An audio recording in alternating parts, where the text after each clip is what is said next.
what initially inspired you to jump in and say, man, I want to go and start an ice bath company? It was not popular back then. Nobody was doing it. And it sounds silly. I'd found cold showers as a way to help symptoms of anxiety. And I had terrible anxiety from childhood, and also the career that I was in was very anxiety inducing. Somebody encouraged me to try a cold shower. I was reluctant and actually a little bit offended at the time too, because I was like, as if this is going to help. So I just kept taking cold showers, and for whatever reason, my physiology responded so well. I made such a drastic change in my life. Cold therapy is incredible. It boosts your mood and your energy levels. 2 minutes a day, and you've reduced inflammation in the body. You have these incredible beta endorphins going off in your brain. You're doing a full reset on the nervous system. There's not a lot of stuff out there that you can do, like an ice bath, that gives you that amount of health benefits in such a short amount of time. Hey guys, I'm super excited for this episode. We got Wyatt Ewing, founder of Ice Barrel. You want to know more about cold therapy, what it's like, how this guy has built this thing out of his garage to now doing over $50 million in revenue in a period of 6 years. You're going to learn so much about the science behind it, the struggle, the building up, what really worked for him from a marketing standpoint, all the good stuff, why you should be incorporating more cold therapy into your life. You're not going to want to miss this episode of the Founder Podcast. So Wyatt, dude, I'm super excited to have you on today because, I'm a big fan of cold therapy, just health in general. I think, it's the commonality that all entrepreneurs have. You may not be in the same industry, but everybody's focused on being healthy. And so, man, you guys are doing, before this, we were talking about, you did 50,000, or you're planning on doing about 50,000 selling of this product this year? That's the goal. Yeah, that's what we're pacing towards. That's pretty wild. Our new partners, like Costco, Best Buy, Shields, they've helped us out a lot. So they've been good partners. Man. So tell us a little bit about the journey. Getting into cold therapy, what initially inspired you to jump in and say, man, I want to go and start an ice bath company? That's not an everyday idea. Yeah, that's true. Especially back then. I was the crazy guy in 2017 telling people to take ice baths. Right. It was not popular back then. Nobody was doing it. And I had found, it sounds silly, I'd found cold showers as a way to help symptoms of anxiety. And I had terrible anxiety from childhood, and also the career that I was in was very anxiety inducing.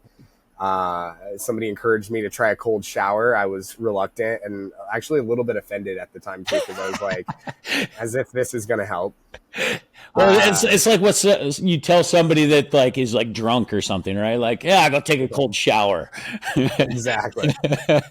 Yeah, I could see how you'd probably interpret it that way. Yeah, so I listened to them though. I took a cold shower and did not regret it. That moment of presence after a 5-minute cold shower was something that was so sacred. So I just kept taking cold showers, and for whatever reason, my physiology responded so well. I made such a drastic change in my life that my wife was even super shocked by. And I was like, I had more people need to experience cold showers. And then I started taking ice baths, and I wanted to share the power of cold with everybody. So I literally tell us about some of those initial changes that you were experiencing just from taking cold showers. What physically, emotionally, what was being impacted? Yeah, a lot of it was my attitude and my emotions.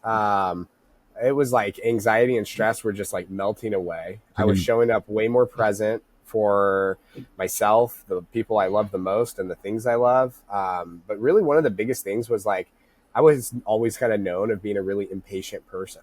And after about 3 to 5 months of cold showers, I was surprising myself with how patient I was showing up in the world and just peaceful. I'm kind of that A-type, high achiever, go-getter. It's caffeine, nicotine, and a little bit of sleep get me through the day, and just push really hard. And ice baths have had a way of just bringing me to a present moment and calming me down. It's been an incredible practice. So what were you doing at this point in life? Because obviously it wasn't like you took a cold shower one day and then the next day you're like, hey, let's go make ice barrels, right? So what was your career like, and like how did you make that shift into, okay, let's go and start selling this thing and like becoming Yeah. like a true evangelist? Yeah, I was selling corporate aircraft. I was Oh, selling jets. nice. Nice. So I was an aircraft broker, would have been my title, and I would help people either buy or sell their airplane. That's an industry where you work like 3 to 9 months on a deal, and if they go through, great. If they fall apart last minute, it's rough. Eat what you kill, commission based. It was a tough industry, and And you would have loved me as a buyer and a seller. So I owned a jet for a couple years, and you know, I found the jet that I wanted online and just said, "Hey, I want this jet," and we closed on it like, I don't know, 3 weeks later. oh yeah, let me know when you need another one. I got you. And then when we sold it, we got an unsolicited offer, and we're like, "Sure, yeah, we'll take it." And anyways, yeah, we were definitely not your 9 monthers. That's great. What kind of jet was it? Phenom 300. Oh, I love those. Those are Yeah, the best. great jet. Kind of a pain to own though, as far as like not a lot of pilots that are type rated to them, especially well in the area that I live, and so we had to like our initial we got our initial pilot trained and type rated to it, and then he quit 2 weeks after we got him type rated, and I'm just like, dude, we spent 60 grand on Yeah, getting you trained only for you to quit, and now we have a jet that we can't fly.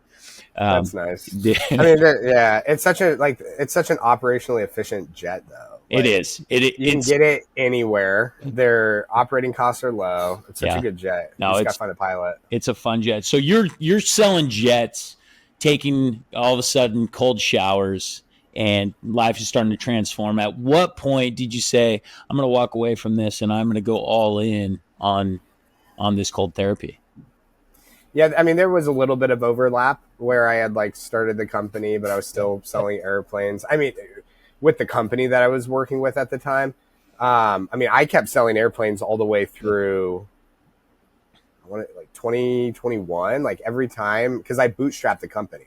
Right. Every time we ran out of money, Go sell a jet. both personally or the business, I would go sell a plane. Let's go. That was the path to funding this thing, and. Yeah. So, but I started the company in 2017 and I went all in by 2018. That's awesome. In the business. And I thought it was going to be one of those things where, I knew people were going to buy the ice barrel. And at first I thought it was going to grow really fast, and then it didn't. And then I was like, I'm going to need like 10 years to like build this thing. And then it did the opposite. It then finally like just took off, which was wild. Cool. But yeah, I mean, started out in my garage in Denver, Colorado, and then by April of 2019, I convinced my wife we got to move to Ohio of all places and scale manufacturing and production and vertically integrate the business. And thankfully, she agreed to come along, and it's cool. been an incredible journey.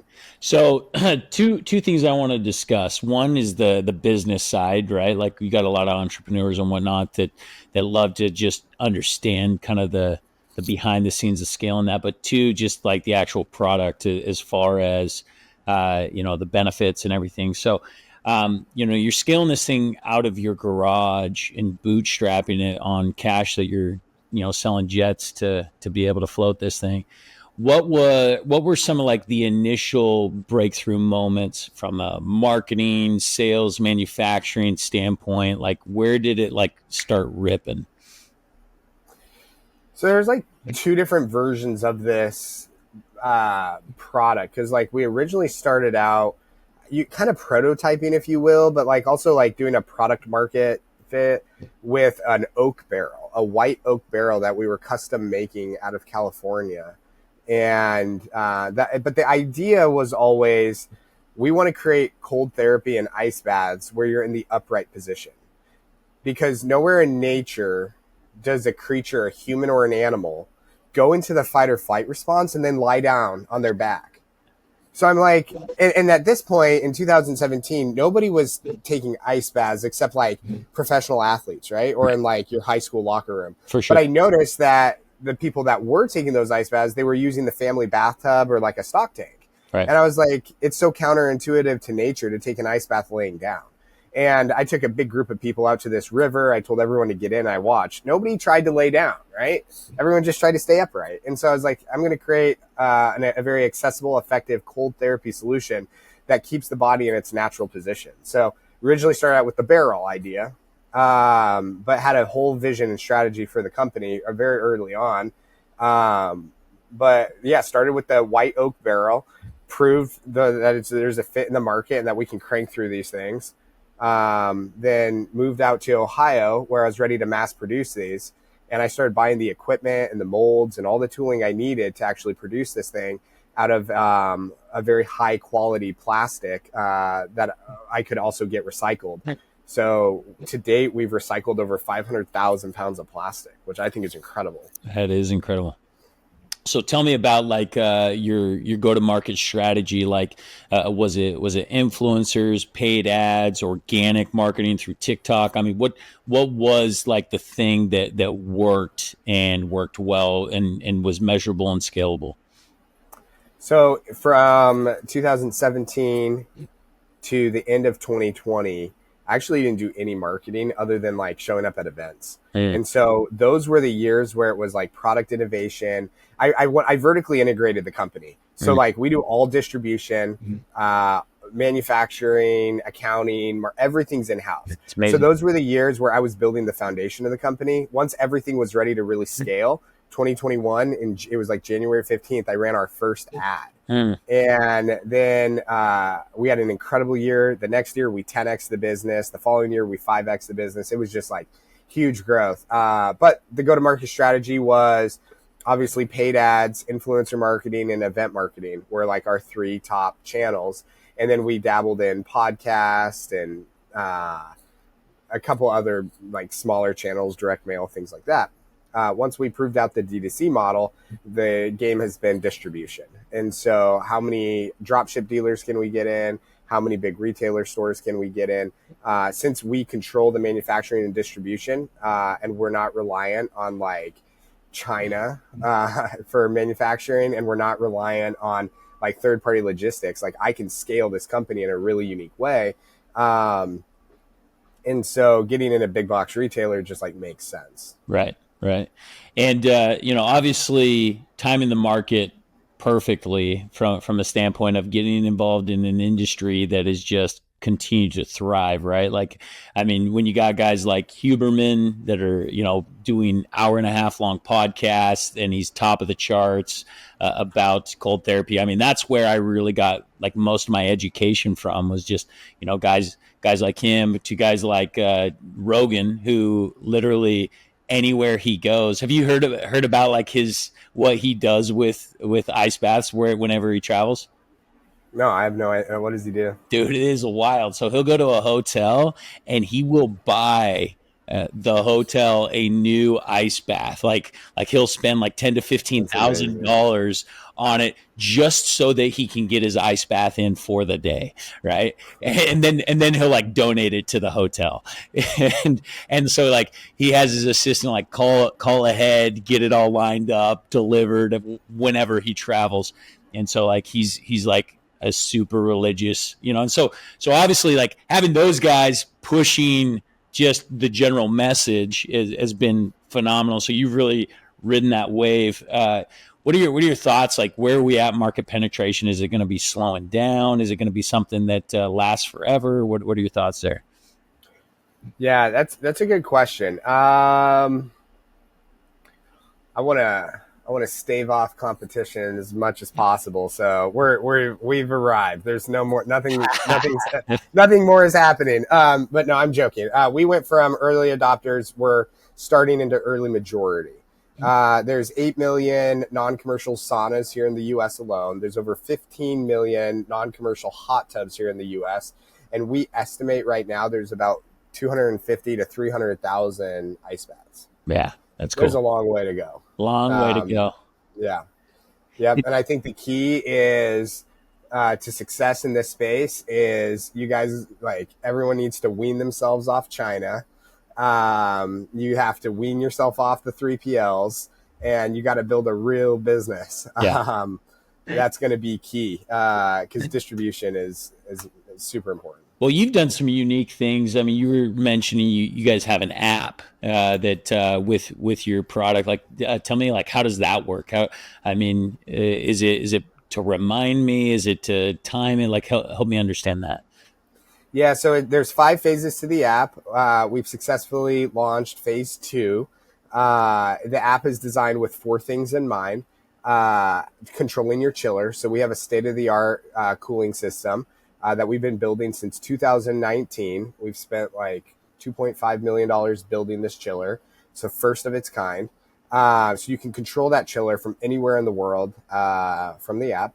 Additionally, there's a lot of great like tracking. So you can track your ice bath, not just for Ice Barrel customers, but for anyone in the cold therapy community. You can use your bathtub. You can use any cold therapy unit. You can use showers, like anything. So you can track your ice baths.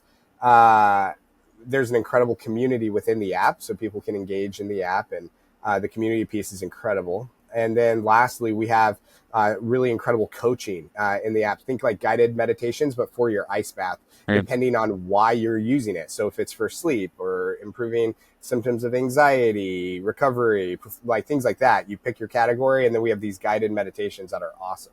Awesome. So speak to somebody that's like just really, has their doubts around this whole cold therapy thing, right? Like, I mean, there's a lot of lovers out there, but there's also plenty of haters. They're just like, oh, you go take your ice bath and meditate and, do your whatever morning routine. So like, why should someone consider adding cold therapy? Like, tell us about some of the health benefits. And obviously you've talked about like some of the emotional, but like maybe a little more of the science behind it. Yeah, I'll hit the science. But first, like, let's be honest. Life is hard. There's a lot of hard things we go through, and you get to pick what that is, right? Like, making a lot of money is hard. Being poor is really hard, right? Yep. We've heard this stuff before. Taking an ice bath is really hard. Being anxious is really hard. So, like, pick what kind of hard you want to live with. And cold therapy is a great hard that you can add into your life. Some of the benefits, I mean, cold therapy is incredible. It boosts your mood and your energy levels. Something like 2 minutes a day, and you've reduced inflammation in the body. You have these incredible beta endorphins going off in your brain. You're doing a full reset on the nervous system. There's not a lot of stuff that you out there that you can do, like an ice bath, that gives you like that amount of health benefits in such a short amount of time.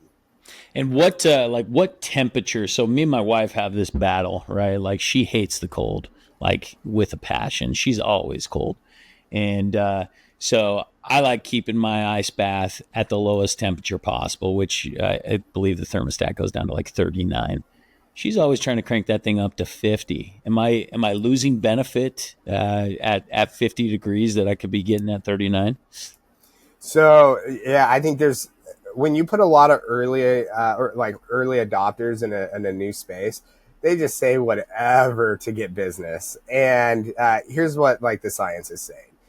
Anything under 60 degrees, like, there are benefits, but the lower you go, it's diminishing returns. Uh-huh.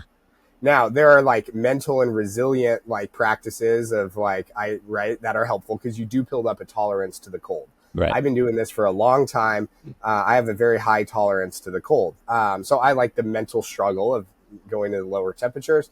But at the end of the day, if you're starting out in cold therapy, between 50 and 60 degrees is a great starting point for 30 seconds to 3 minutes, whatever you can tolerate. Build up a tolerance to it, right? Get into the practice, find consistency in it, and then play with time and temperature down the road. So what is your daily routine look like with, at what temperature, how long, how often, what does that look like for you?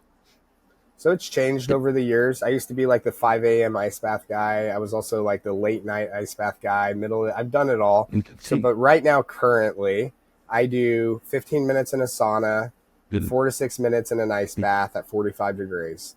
And I'll do 3 rounds of that. So you say that again. So you start with the sauna, for 5 minutes, you said? 15 minutes in the sauna. 15 minutes in the sauna, and you go directly into the ice bath afterwards. Directly into the ice. Okay. 45 degrees. How long? 4 to 6 minutes. 4 to 6 minutes. And you do 3 rounds of just hot cold.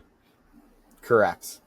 So what are the benefits of that? I've listened to the Huberman podcast goes into all kinds of like scientific details of why you should do this and why you shouldn't, why like I'm always like afraid to do ice bath after workouts now because I'm like, oh, I'm going to lose all the benefit of my workout because I did that. Like, so, I mean, I guess tell me the science between the hot, cold and why you do that or what makes you feel good. Love to hear that. Yeah. And also the whole like losing muscle mass, if you do it immediately after it, we're talking like sub 4% of the work that was produced that day. Like, it's nominal. Like if you take an ice bath immediately after a workout, you're not going to lose all your muscle that you just worked so hard for. But if you are building muscle and you want to follow the protocol that's prescribed, it's 4 to 6 hours after a workout. And the benefits of the hot and cold, you get the vasoconstriction and then the dilation. So like it's incredible for like draining the lymphatic system and improving cardiovascular health, things like that. Sauna has a tremendous amount of benefits, and it is incredible how it improves longevity in life, things like that. But it also feels really good. Yeah. At the end of the day, like it's a great way to melt away the stress, to reset. One thing that we hear from our customers a lot, and it's really interesting, we have a lot of like first responders, teachers, just like hardworking humans. And they love to finish a shift or some kind of work. And then the ice bath is strategically placed in their garage or right outside their garage. So they go from their shift, strip down into the barrel, and then they show up inside. And that like 2 to 3 minute reset for them just helps them show up so much better for their family when they come home. And that's meaningful. I love that. Yeah. I love that. Yeah. We recently just relocated. So I live out on a farm and I have my house and I have my shop. The shop's like across the driveway, and my ice bath used to be on the backside of the shop. Right. And it was just like such a mental fatigue to be like, all right, I got to walk across my driveway, go through my shop, out the back door to there. And I can't do it after my work. So my gym's out there and I can't do it after my workout because I'm going to lose so I just go through like all this battle. So we finally relocated outside one of our house doors, and it's like kind of overlooking this space. And so just making it more convenient. I like the idea of what you're talking about with some of these clients that where it's part of their routine, getting home. That's really cool. What are some other health best practices that you've seen coupled together with ice bathing that you like, or some clients? I mean, what are your thoughts on like red light therapy? Is it just a sham to sell you more expensive equipment? What are your thoughts? Yeah, I mean, I like trying all the products. Like, I don't think there's like a biohacking product or a peptide out there that I haven't tried. So, I mean, I do like red light therapy. I don't do it a ton, but whenever I get a chance, I like the red light therapy. But I also like the things that are simplistic, that make us feel very alive and very human.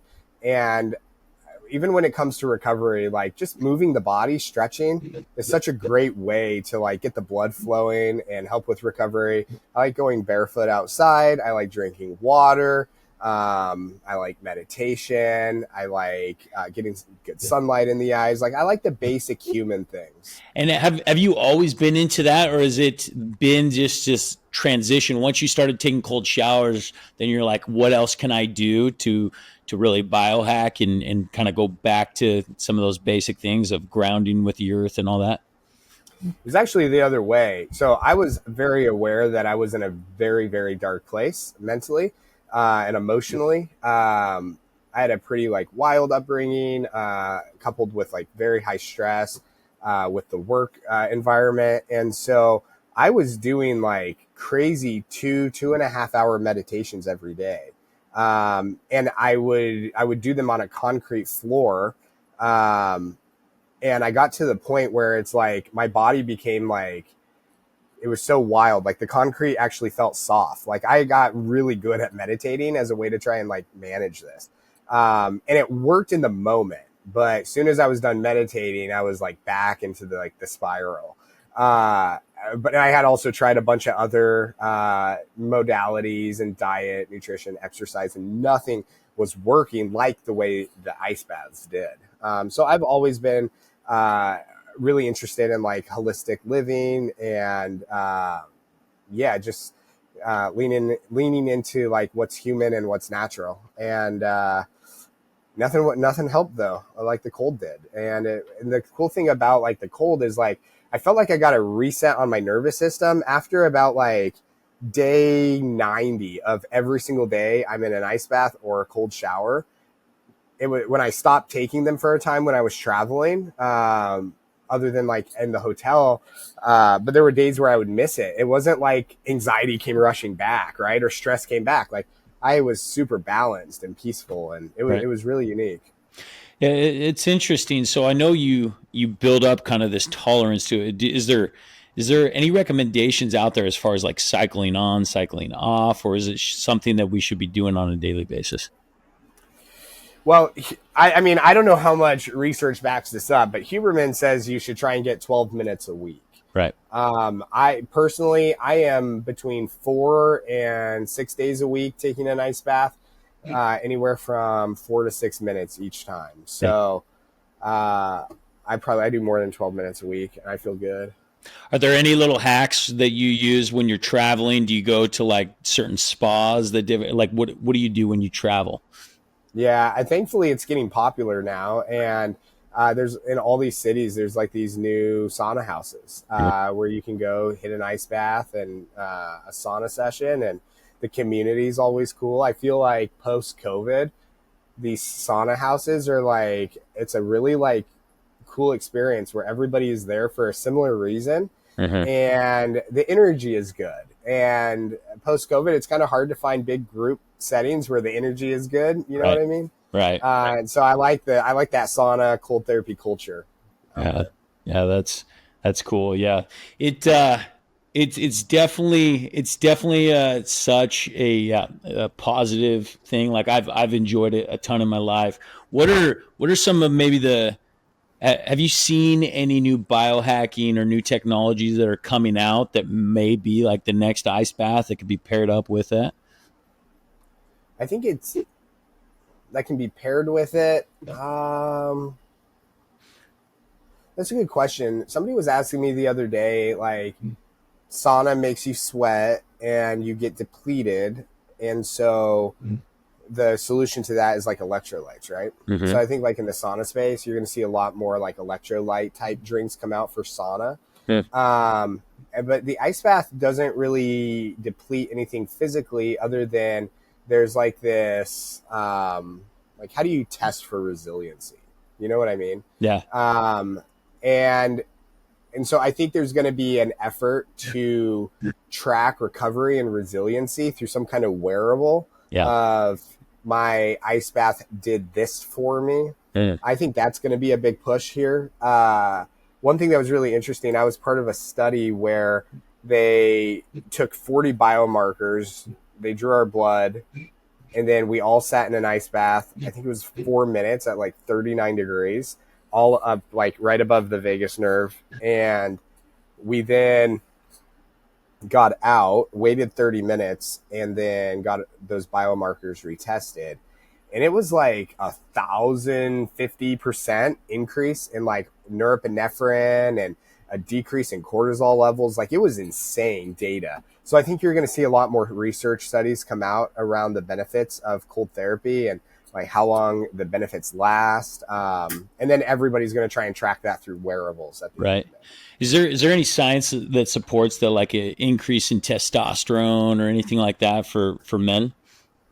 There are a few things. We actually have an article on our website that's fascinating about that. But the one thing that's like really interesting is our customers report an increase in testosterone. And with all these hormone companies out there, that are like testing for testosterone levels and things like that, they're starting to even like recommend cold therapy. And even if it's like a 5% lift, like consistent ice baths, like 5% increasing your testosterone, that's meaningful, Right. you know? Right. Have So, you gotten any testimonials regarding like certain health problems, whether it's like circulation or Alzheimer's or different what's the one where you shake? I'm trying to, I can't remember. Have you had any reports along those lines where people are seeing like drastic improvements in those type of things? oh, absolutely. We get thousands of customer reports back on how cold therapy has changed their life, both physically and also mentally. Um, we obviously we can't say that it cures or Right. heals anything like that, right? Right. So it's just the customer's experience. But yeah, we've gotten some incredible ones back. The ones that I think are really meaningful are uh, moms that struggle with postpartum depression. And I've seen incredible healing. People with fibromyalgia, and then also all the depression and anxiety stories. Like those are also moving and really awesome.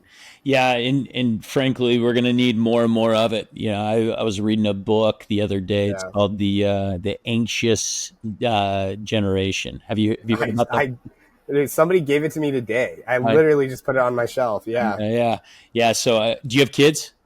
I have three. Yeah. How old are they? 8, 5, and 3. Nice. I have a 17 and then just turned 16, 12, 10, and 6. And so I'm not sure if you've had a chance to dive into it yet, but essentially the premise of the book is that this new generation has had their brains completely rewired through technology, right? Just like the access that they have, the self comparison or the comparison and just all the different things that social media spawns off and whatnot and so forth. And really just the anxiety and the depression and everything that has been caused from it. Like we are going to need more and more solutions around things that help us get there, whether it's biohacking, whether it's controlling of our discipline around technology. Like I try to set up my life where there's just like where I can be disconnected as much as possible. It sounds like you're not even on social media, right? I'm not. No. The only thing I have is a LinkedIn, and shout out to Olivia. She runs my LinkedIn. Good for you. But yeah, no social media for me. What's kept you off social media? Yeah, the idea like winners focus on winning and losers focus on winners. Yeah. Yeah, like I just wanted to live a very peaceful, focused, head down life. I love it. And social media just was a distraction. Yeah. For that. And so, yeah, I turned it off. Yeah, there's this little cheap invention that just came out. It's not anything intense at all. All it is a 3D printed like scanning thing that it's called Brick, and it bricks my phone. And what it is you have it like located in a certain part of your house. And so when you want to brick your phone, which only will give you access to like the phone and texting, you go over there and then it'll literally shut down every other app unless I return back to that location, And so I think that's cool. There's just going to be more and more need for those type of things, whether it's ice baths or bricking your phone or what. Like we've just become so like dependent on these things and creating like these crazy emotions and anxieties and stuff and depression inside of us that like more and more we're going to need, more extreme solutions that are going to somehow like reconnect us with Earth and each other again. Yeah, no kidding. I also think it's like crazy the inability to retain information now. Oh yeah. Because like people don't actually remember like the reels that they watch, right? And they can't recall them. Right. And the information in there, it's wild. I think it's concerning. Well, yeah, I mean, it's because we live in a day where you don't have to retain information, right? Like your smartphone has made you dumb, and you just have to know how to like go and figure out where it was from, not necessarily what it was. It's a crazy world we live in. So if you don't have a social media, what is the best way that people can continue to learn from you, or follow your journey or anything like that? Yeah, so the company has social media that's ran by our social team. Great. So you can follow along at Ice Barrel on Instagram. You can go to our website, which is icebarrel.com. You can find me on LinkedIn. I don't actively reply to messages there. And then, yeah, just reach out to the company if you ever want to get in touch. And I'm always happy to have a conversation. I love it. So what does the future behold? What do you have? New product mapping stuff coming down the pipeline? Is it to get into some of these other adjacencies, health related? Like what's the plan? Take this thing public? I don't know what we'd love to know what the future for Ice Barrel. Yeah, so we do have a very exciting product roadmap. So over the next 24 months, we'll be releasing another roughly 4 products that are really unique in the cold therapy space. So we're very excited about that. We do have our eyes on some international expansion. We're probably a little bit early to that, but we definitely see opportunity. And it also lines up with our vision of sharing the power of cold with everybody everywhere. So we got to get the rest of the world colder. So are you guys just currently shipping in the U.S.? We'll ship all over the world, and we have ice baths in every continent except Antarctica. And so we do a lot of distribution up into Canada, Mexico, but really just North American focused. But I definitely want to open up a factory over in Europe somewhere. That's awesome. Frankly, it never ceases to amaze me how just much of a bubble we live in the U.S., right? Like us as business owners, like getting outside of our borders just seems like such a foreign concept. I have, so I'm a part of a Harvard group that where like 80% of my 160 group are outside of the U.S. And like for them, like going over borders is nothing. And it's just really opened my mind to like the opportunity that exists outside, where when we're here, it's just like, it's so much centric. So that's exciting. The world is a big place, and there are, a lot of people that need ice baths. No doubt. Yeah. That's good stuff. Cool, man. Why I appreciate your time, sharing your wisdom, your knowledge. Exciting to see what you're doing in the cold therapy space, and just hearing your story is phenomenal. What are the last just couple pieces of advice from an entrepreneur perspective that you would give to a group that's wanting to go and run a roadmap like you ran? Yeah, best piece of advice I can offer is there's never a better time to start than right now. And then the other thing is it's important to focus on your mission, your vision, and your core values. Get those laid out first, because those will be your North Stars when things go crazy, as they always do. Amen. Do you mind sharing your mission, vision, and core values of Ice Bath with us? Yeah. Or Ice Barrel, sorry. Yep. Our mission is to create the most accessible and effective cold therapy solutions. Our vision is we see a future where the power of cold therapy has enhanced the potential of everybody everywhere. And we have 4 core values. The first one is to be wildly courageous. The second is to lead with the heart. The third is to live mindfully. And the last one is to be playfully curious. I believe that the highest level of innovation and creativity comes from a spirit of play. Yeah. Awesome. Well, there's no doubt why you've been able to be successful. I mean, just understanding that's something that we preach. We consult all kinds of businesses, and just that aspect of understanding your mission, your vision, and your core values is, like you shared, the foundation to any great organization. And clearly that's the reason why you've been able to have lots of success. So thank you so much for your time, Wyatt. Until next time.